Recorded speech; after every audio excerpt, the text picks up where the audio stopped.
Okay, in this lesson, you're about to see a full speaking interview for the IELTS exam. Part 1 will be questions on a general topic.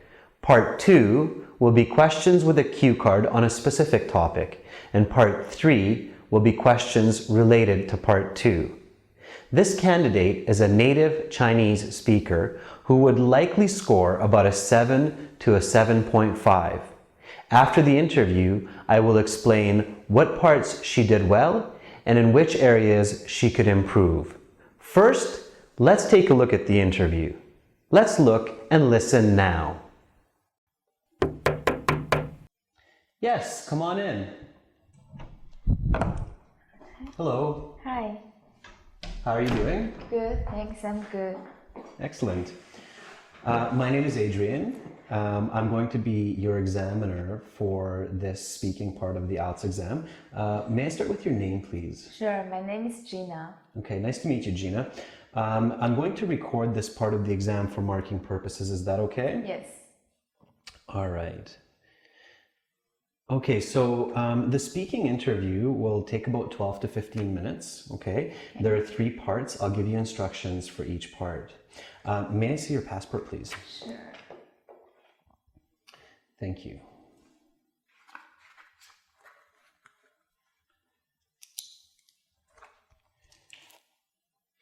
Okay, there's your passport back. Okay, so Gina, for part 1, I'm going to ask you some questions on a general topic. Are you ready to begin? Sure. All right, then let's talk about health. What do you do to stay healthy? Well, I take my health seriously. I try to eat well, and I do my physical exercise 3 times a week. And I also set my health goals each month. Oh, great.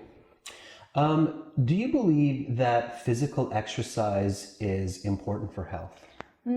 Yes, I believe the physical exercise is incredibly important for health. Humans are meant to be active. Without any exercise, people may gain weight and become less healthy. Okay. How often do you eat unhealthy food? Well, unfortunately, I have my unhealthy food more than I probably should. I think it's because it's very easier way to get healthy food and always the fastest option. But I limit myself to eat unhealthy food once per week. However, sometimes it's twice a week or even more. Oh, okay. All right. How has people's health in your country changed in the past 10 years? In my hometown of China, I think people's health have declined in the past 10 years. I think that the food have been worsened, and many people have spending less time on getting outside, do physical exercise. What do you think is the biggest challenge in staying healthy? I think the biggest challenge for health, for me personally, I think is ignoring the fast food. However, for the society, I think people should spend more time on physical exercise. Okay, excellent. That's the end of part 1. Now we're going to start part 2. For part 2, I'm going to give you a card with some questions, okay? And you will have about 90 seconds to prepare your answer. You have note paper in front of you, and I'm going to give you this pen to take some notes. Just wait. I'm going to give you 60 seconds to prepare your answer. After the 60 seconds is up, I'll give you 90 seconds to answer the questions and to reply, okay? I'll tell you when to start and stop. Are you ready? Yes. Okay, just give me 1 moment. So please keep the card down. Okay, so your 1-minute preparation time begins now. Go ahead and turn over the paper, and again, you can take notes if you'd like.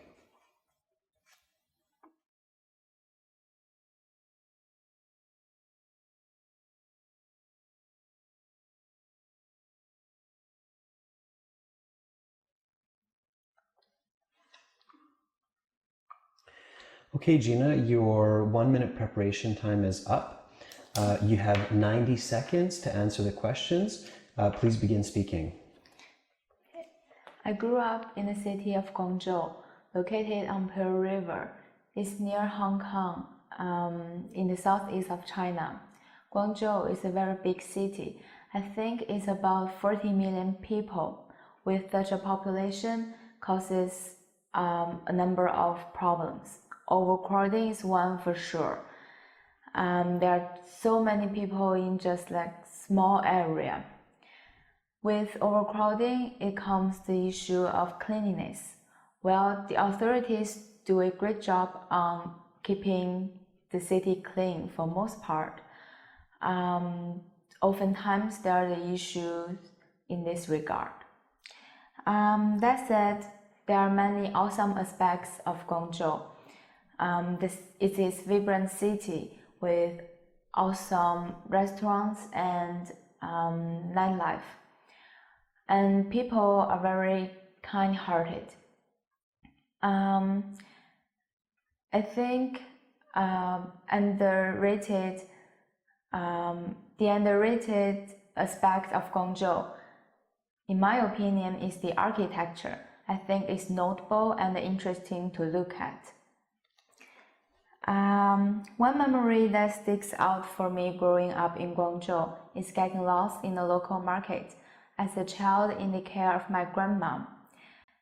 That there were so many people and I couldn't find my grandmother. I screamed her name and still couldn't find her. Luckily, there is a kind shopkeeper heard my voice and he called me over and he assured me that everything was all right. My grandmother found us soon after. I think this story perfectly represents Guangzhou, a bustling big city with kind-hearted people. Okay, thank you. Yeah, and your time is up. So that's the end of part 2. May I have the card back, please? Sure. Thank you. All right, now we will begin part 3. This is the last part. I'm going to ask you some more questions that's related to the topic of part 2. Are you ready to begin? Yes. Sure, okay. Then let's start with homesickness. What do you think causes homesickness? Do you think every person who moves from home experiences homesickness? I think the two main causes of homesickness are missing family members and the unfamiliarity of the new town. The combination of the unfamiliarity surroundings and having no loved ones around creates homesickness. I believe that everyone experiences this, even though some people who are not close as close their family members may experience it less. Okay. What are some ways in which a person can reduce their homesickness? I think for most people, the answer is time. But for some people, phoning home, making new friends, and using social media to keep to contact with family members can reduce homesickness. All right. Some people think homesickness is caused by immaturity. Others believe that homesickness can affect anyone regardless of maturity. Which of these opinions do you support? That's an interesting question. I don't think I agree either opinion.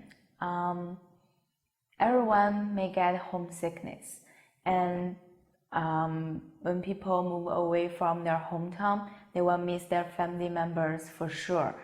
But the people who are younger and less mature may get homesick easily. Okay. Now I'm going to ask you a few more questions on the topic of adversity. Do you think some people cope with difficult situations better than others? What personal attributes make a person cope better with such problems? I definitely agree that some people cope the tough situations better than others do. Based on the personal attributes, I believe that calm and patience are very important for people to solve problems. Being calm under pressure instead of making rush decisions can help to solve problems. All right. What do you think is the single most important notion to keep in mind when facing a difficult situation? And why is this notion key to solving a difficult situation? That's a difficult question. Could you give me a moment to think about it? Yeah, take your time. Well, if I had to choose only one, I like to say the ability to see the big picture. Such an ability allows a person to see many problems for what they are. Small, relatively important, and temporary. Long-term thinking gives persons perspective necessary to solve problems easily and quickly. All right. Okay, that's the end of part 3, and that concludes the speaking section of the IELTS exam. So you're all done, and you will get your score for this section with the other sections in about 2 weeks. Do you have any questions for me? No. Okay, then thank you very much, and I wish you a wonderful rest of your day, and you're free to go. Okay, thank you. Thank you. Bye-bye. Bye-bye.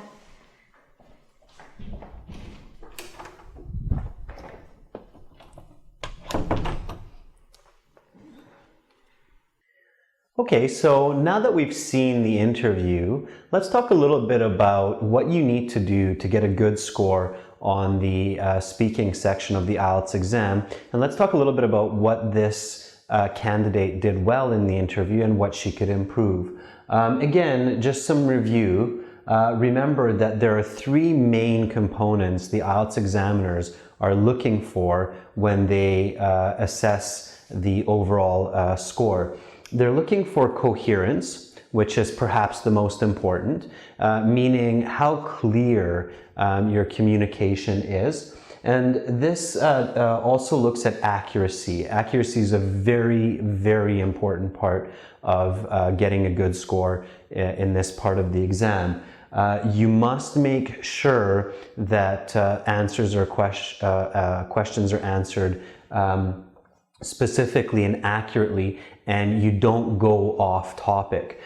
Sometimes students hear that you should just keep talking until the examiner stops you. This is not necessarily a good idea. If you keep talking and suddenly you're talking about the moon and the stars and everything in between, that's going to be really off topic, and you're going to decrease your score. So if you feel that you've answered the specific question completely and exactly, then just stop, wait for the next question. Always try to answer the why question. A lot of, especially the part 1 questions here, if you go back and look at this interview again, you'll notice that the candidate, when she's talking about health, when she's giving the responses, she often gives the reason for her responses. So why she exercises, why she doesn't exercise, and so forth. Your answers must be complete, just like hers. That's one of the points that's really pushing her score quite high, is that her communication, for the most part, is quite clear, it's very accurate, and it's very complete. So when you do the same, for sure you will also get scores above 6. Now, another part of the speaking interview that the markers are looking for is how natural is your language. So when they look at the naturality, they try to see if your pronunciation is clear enough that words and sentences are not confusing for an English speaker. Again, it doesn't have to be perfect sounding English. It doesn't have to be perfect sounding English pronunciation. There are lots of different English accents around the world, but it does have to be clear enough that the listener is not confused by what is being said. Now, in this case with the candidate, there are some slight difficulties with pronunciation on some of the words, but most of the words she uses clearly enough that the listener can understand the intended message. Intonation is quite important. English is a nice rhythmic language with quite a bit of intonation. So when you're asking questions, you should have the right type of intonation to indicate that it's a question or a statement or whatever else. Also use contractions. So instead of saying I am, use I'm. Instead of saying they would, use they'd. And if you know some slang, which is acceptable, it's not profound or it's not insulting, then by all means use slang or use idioms as well in the speaking section. They do help to increase your score. But just a very important word of caution again, and I've said this before several times in other lessons, don't use slang, don't use idioms that you're not 100% sure about. If you're using slangs and idioms incorrectly, they are very incoherent and your mark will go down. So only use them if you're 100% sure. Of course, the third part that you need to pay attention to is the complexity of your language. Are you using nice, colorful, descriptive words to basically paint a picture in the mind of your listener? That's really important. Try to paint a clear, well-structured, not a confusing, but a well-structured picture in your listener's mind using adjectives, adverbs, and different kinds of sensory language, language that talks about the senses, how something feels, how something smells, how something tastes, how something looks, and how something sounds, of course. Use compound complex language. If you want to get a score over 6, you can't just use simple sentences. You have to join the sentences with conjunctions like and, nor, but, for, so, therefore, since, when, if, however, so on. So review your conjunctions if you're not sure. And of course, use adjective clauses. Adjective clauses are a big part of the descriptive language. Now, these three elements are related to each other. So when your language is complex, it also becomes more coherent. When your language is more natural, again, it's more coherent. When it's more complex, it's more natural. So that's why you see these circles joined, because complexity, coherence, and natural language, they each depend on each other. So as you improve one area, you improve the other areas. So work on each area individually and then combine them. Okay, so again, as I mentioned, with this candidate, coherence is quite high. She gives very complete, clear answers, doesn't go off topic. She uses quite a bit of complex language. Go back, review the interview again. Pay attention to how descriptive her language is when she talks about part 2. Pay attention to how well she joins her sentences in all 3 parts with conjunctions and use of adjective clauses. The only element that's dropping her mark from being even higher, an 8 or an 8.5, is some elements of the natural language. Sometimes it's a little bit unclear, a little bit difficult to hear what she's trying to say. But otherwise, overall, a very good interview, definitely a 7 to a 7.5 on the IELTS. Go back again, watch the interview again, watch for these elements, watch how she uses these elements effectively, and then practice that at home. Try to replicate, copy the style and these 3 important parts. And for sure, in your next IELTS exam, you will also get a high score. And good luck.